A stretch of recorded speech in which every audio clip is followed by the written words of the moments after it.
trucks for scrap. Some of the naughtiest trucks on the whole railway live at the works. This is where the engines are mended, so as you can imagine there is lots of rubbish to be transported. Every so often one of the engines has to take the scrap iron to the yard, where Edward first met Trevor before he moved to the vicarage orchard. The engines nicknamed the train the Scrap. None of the engines liked the job. The trucks were old, rude and noisy. They took absolutely no notice of anything that was said to them. This is not unusual, but these trucks were worse than most, and they made every engine's journey a misery. One day BoCo found that he was to take the scrap. "Right," he said to Douglas, who happened to be in the shed with him. "I'm having no nonsense with those trucks. They'll come quietly or else." "Hey," smiled Douglas, "show 'em who's boss." The trucks objected to BoCo because he was a diesel. "What's this green thing?" they asked. "A caterpillar." Then they accused BoCo of bumping them. It was all they deserved, but BoCo had been very careful with the trucks.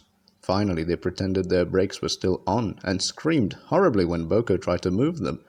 At last BoCo had had enough. "Right," he said to the trucks, "any more nonsense and this trip to the scrapyard will be your last. I'll leave you there to be caught up with the other old iron if you don't start behaving." The trucks were silent for the first time that morning, but not for long. One of the oldest trucks began to complain that it felt ill. BoCo didn't believe it, but the trucks made such a fuss that he had to do something. Growling fiercely, BoCo moved round the other trucks and coupled up to the old truck, who was grumbling terribly. "Come on, you," grunted BoCo. "Move!" But before they had moved an inch, there was a splintering noise. "Ow!" screeched the truck. Suddenly its floor gave way. The scrap iron it was carrying fell through and landed with a loud crash on the rails below. "Ooh!" groaned the poor old truck and collapsed.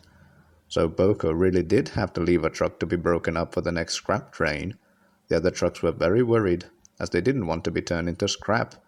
They were very quiet and helpful for the rest of the day, and it was the easiest run BoCo ever had with the scrap.